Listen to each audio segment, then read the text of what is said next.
खर्चाचा विषय आहे, घातक विषय आहे, पण त्याचं निर्मूलन अतिशय सोपं आहे. त्याचं मूळ लक्षात घ्या.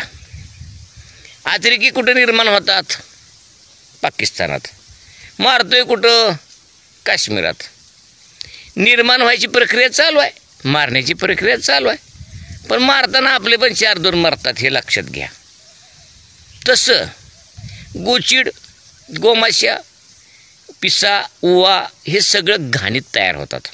खाली जमिनीत, मातीत, जिथे त्यांना योग्य वातावरण तिथे ते वितात. त्यांचं 14 दिवसाचं कालचक्र आहे, जीवनचक्र आहे. आणि ते भिंतीमध्ये, गव्हाणीच्या कडेला, शेणामध्ये जिथं आर्द्रता जास्त आहे तिथं ते मादी विते. हजारो पिल्लाला जन्म देते. ते अंडी नाहीत, डायरेक्ट पिल्ले होतात त्याची. मग पिसा आहेत, गोमासे आहेत, गोचिड आहेत, सगळे आहे, मासे, मच्छरी सगळे परोपजीवी कीटक आहेत. आणि हे होतात तयार तिथं. आणि संध्याकाळी गाईच्या अंगावर चढतात. रात्रभर त्यांचा कार्यक्रम करतात रक्त पिण्याचा, आणि सकाळी उतरून जातात. आपल्याला माहीत नसते, एका दुसरी दिसते, आपण म्हणतो अरे पिसा झाल्या, गुचिड झाले, काय करायचं? डॉक्टर म्हणायचं इंजेक्शन द्या, होतं. अहो तुम्ही इंजेक्शन गाईला करूच नका. माझा अनुभव सांगतो. जेव्हा 2-4 माझ्या कालोडी मेल्या, डॉक्टर म्हणला डॉक्टर काय चाललं आहे? माझी औषधं थकली. म्हणला माझी औषधं संपली, आता ती मी काय सांगू शकत नाही. हे पिसा कशाने कंट्रोल होते ते तुमच्या तुम्ही बघा. तेव्हा माझे डोळे उघडले. 2-3 कालोडी लहान छोटे मेल्यावर मग मी त्याचा विचार सुरू केला, काय करू काय करू, हे मार ते मार ते मार करण्यामध्ये साधं सोपं औषध मला हाताला लागलं. करता करता ते कोणतं?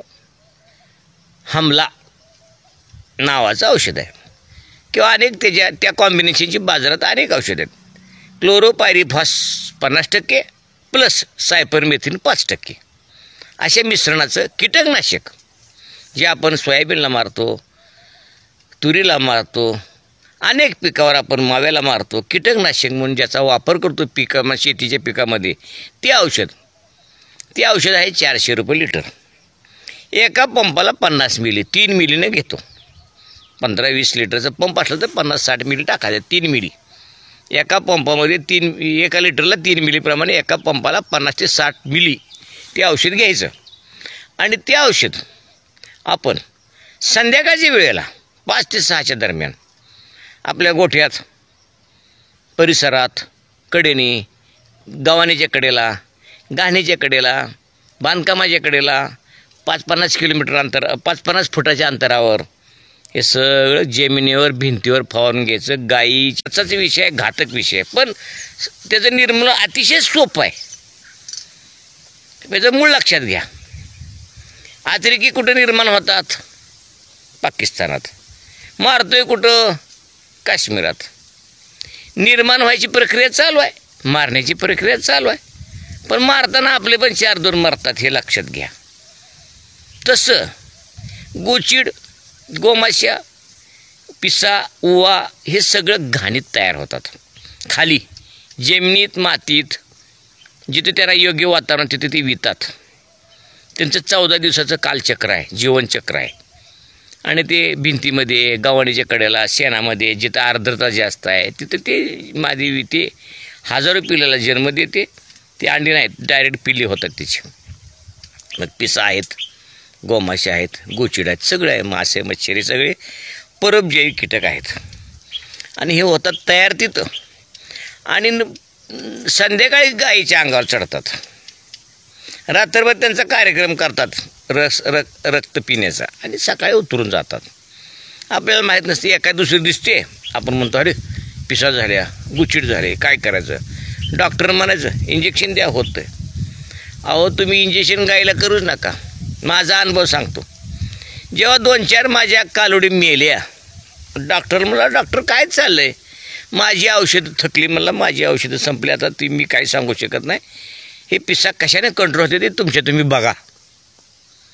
तेव्हा माझे डोळे उघडले. 2-3 कालोडी लहान छोटे मेल्यावर मग मी त्याचा विचार सुरू केला, काय करू काय करू, हे मार ते मार ते मार करण्यामध्ये साधं सोपं औषध मला हाताला लागलं.